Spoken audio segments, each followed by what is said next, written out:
Video शुरू करने से पहले आपको बता दें कि यदि अभी तक आपने हमारे चैनल को सब्सक्राइब नहीं किया है तो अभी कर लें और साथ में नोटिफिकेशन घंटी को भी दबाएं ताकि हमारी वीडियो सबसे पहले आप तक पहुंच सके।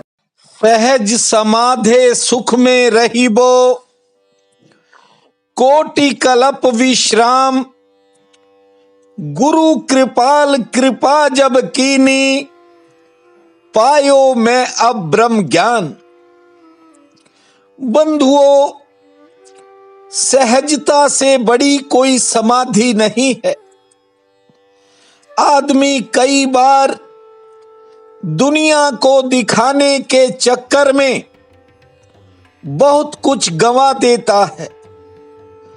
इसलिए जिन्होंने जाना और जिन्होंने जीवन को समझा, उन्होंने कहा कि जो इंसान अपने जीवन को सहजता से जीता है, मानो वह बड़ी समाधि में लीन रहता है और एक बड़े सुख में रहता है और कल्पों कल्पों तक विश्राम करता है। लेकिन ऐसा होता तब है जब गुरु की कृपा होती है, तभी ब्रह्म ज्ञान मिलता है। बंधुओं, एक ज्ञान तो इंसान को सीखने से मिलता है और एक ज्ञान ऐसा है जो बिना सीखे ही मिल जाता है। उसी ज्ञान को मूल्यवान कहते हैं।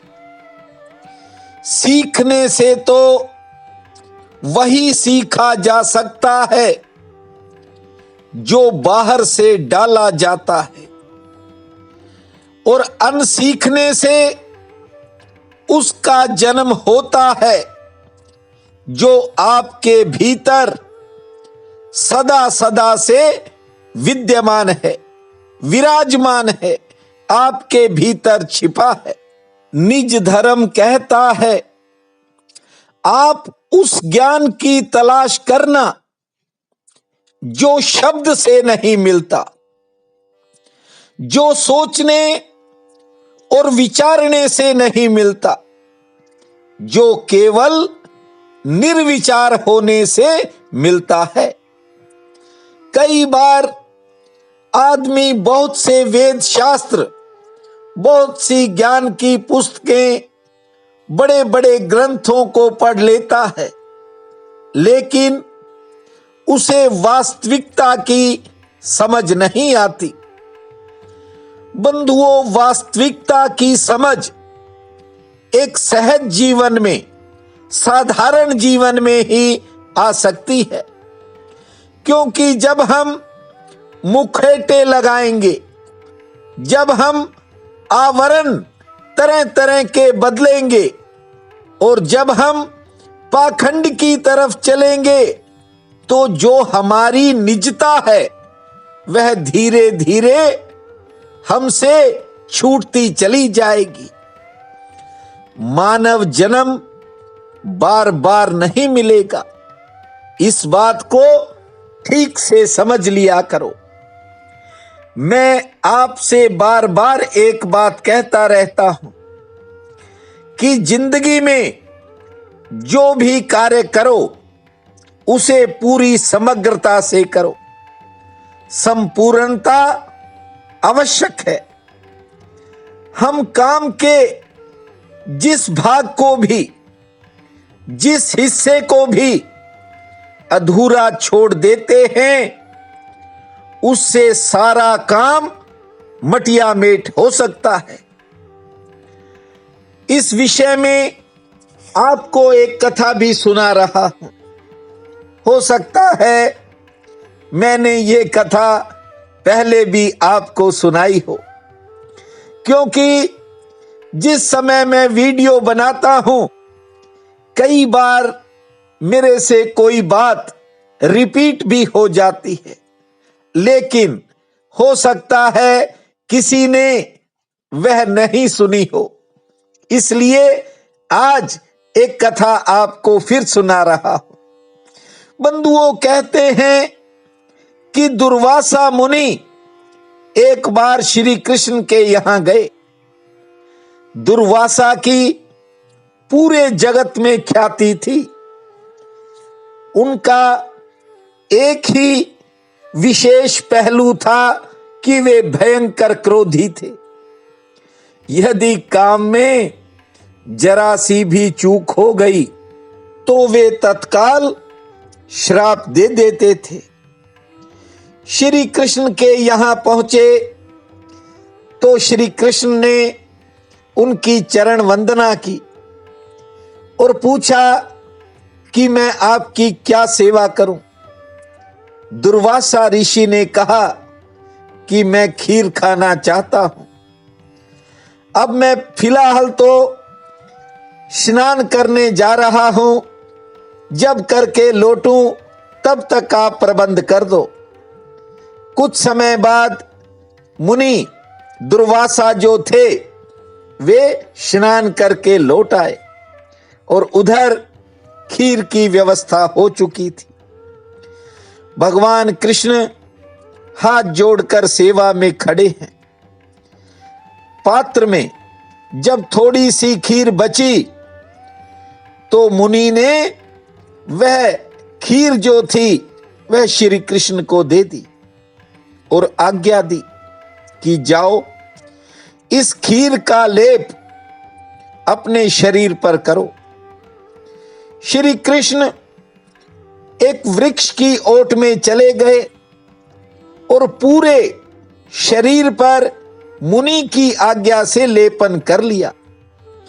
बंधुओं, लेपन करने के बाद जब श्री कृष्ण दुर्वासा के सामने गए तो दुर्वासा मुनि ने अपनी दृष्टि श्री कृष्ण पर डाल दी, आशीर्वाद दिया और कहा कि तुम्हारे शरीर के जिस हिस्से पर मेरी झूठन लगी है, मेरी दृष्टि के पड़ने से वह शरीर का हिस्सा वज्र का हो गया है।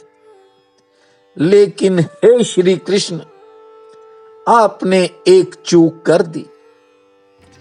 अपने पैरों के तलवों पर आप खीर लगाना भूल गए। अब यदि जीवन में कोई बड़ा संकट आया, कोई बड़ा खतरा होगा तो केवल पैरों के तलवों के वज्र न बन पाने से होगा। और ऐसा हुआ।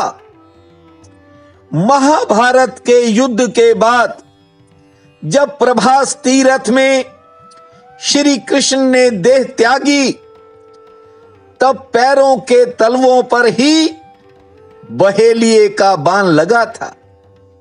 कारण पैरों के तलवों का भाग वज्र नहीं बन पाया था, वहां खीर नहीं लगी थी। इसलिए यदि 1% भी किसी काम में चूक हो जाए तो उसका परिणाम काफी भयंकर हो सकता है। बंधुओं, कहने का मतलब है कि आप जो भी काम करो 100% पूर्ण होना चाहिए।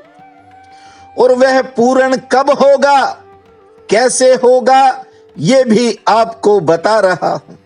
आप प्रतिदिन सुबह उठते हो, तरह तरह के कार्य, निजी कार्य होते हैं और फिर सांसारिक कार्य होते हैं, उसके बाद व्यवहारिक काम होते हैं। मानो आप उठे हो, उठने के बाद आप धरती को प्रणाम कर रहे हो तो पूर्ण भाव होना चाहिए।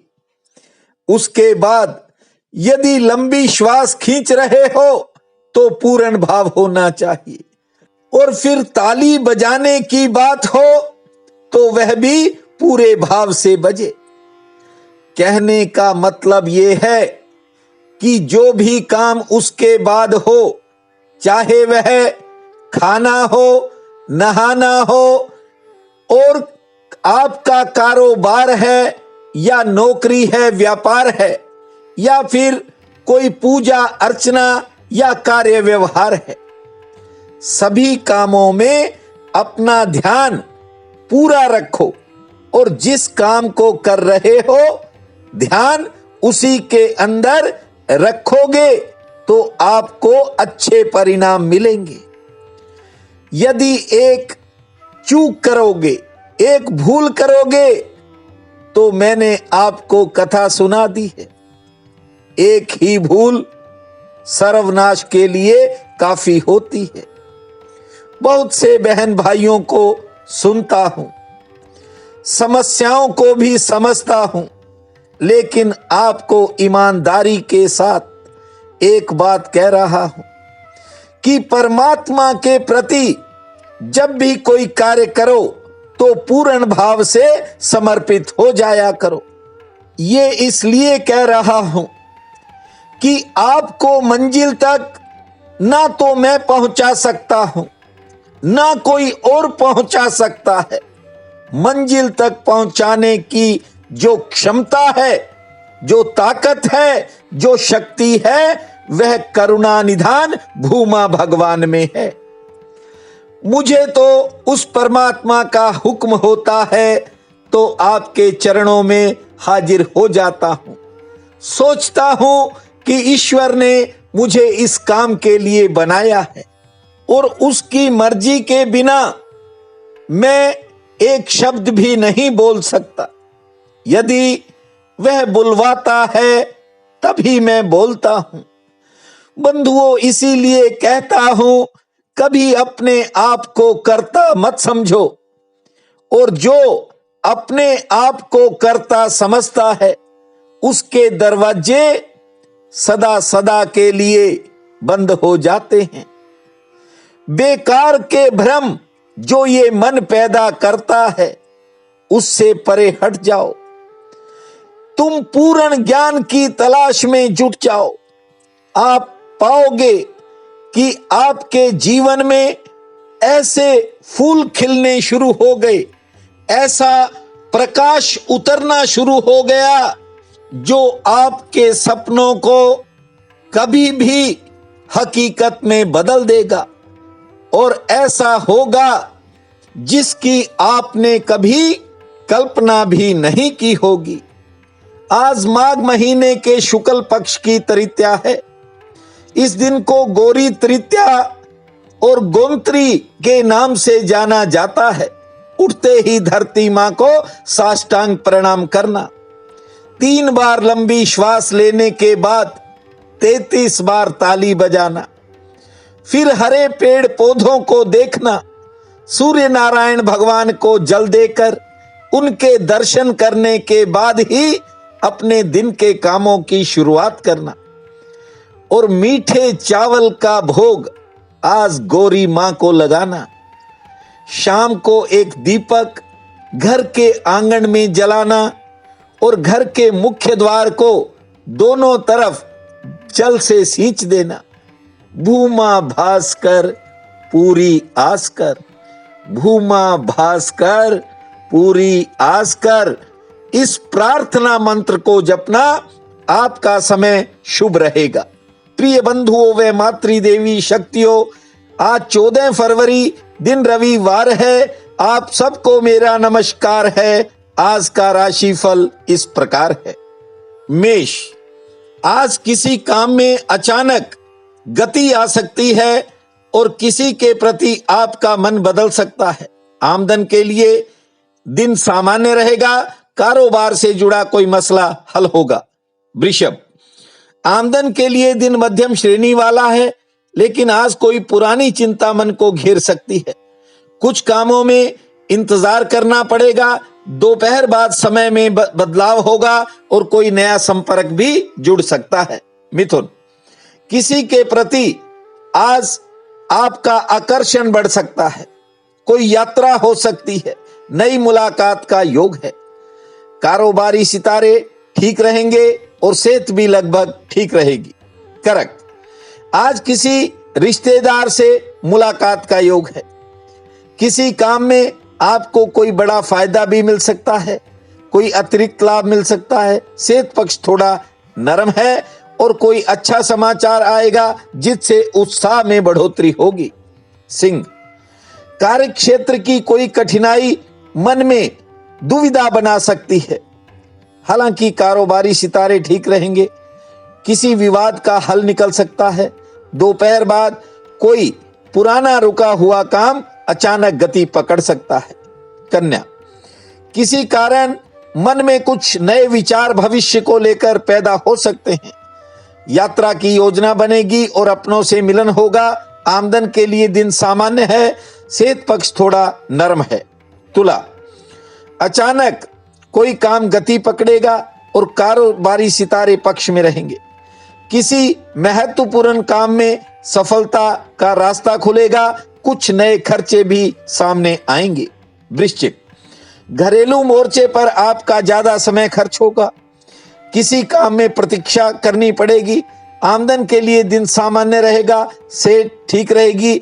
संतान संबंधी किसी काम पर कुछ नया खर्च भी हो सकता है।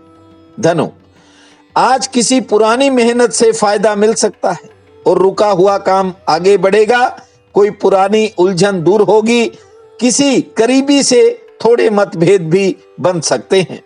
मकर, दोपहर से समय आपका अच्छा प्रारंभ होगा। उससे पहले का समय थोड़ा संघर्ष पूर्ण रहेगा। लेन देन से जुड़े किसी काम में सफलता मिल सकती है आज। और आज अचानक समय बदलेगा। कोई पुराना काम बनता हुआ दिखाई पड़ेगा। कुंभ, आज किसी के साथ किसी बात को लेकर मतभेद बन सकते हैं। किसी के निजी काम में हस्तक्षेप करने से बचना होगा। संयम से काम लेना होगा। आपको आज किसी नई दिशा से फायदा मिल सकता है और कुछ निजी कामों में इंतजार भी करना पड़ सकता है। सेहत लगभग ठीक रहेगी। मीन, आज कोई बिगड़ा हुआ काम सुधरता हुआ दिखाई पड़ेगा। किसी करीबी के साथ किसी बात पर विवाद भी हो सकता है। कोई पारिवारिक चिंता सामने आ सकती है। दोपहर बाद समय में बदलाव होगा। जहां कुछ नए खर्च सामने आएंगे, वहीं कोई पुरानी मेहनत से फायदा भी प्राप्त होगा। आज का ये दिन आप सबके लिए अति शुभ फलदायी हो, यही मेरी प्रार्थना है। आप सबका बहुत बहुत धन्यवाद।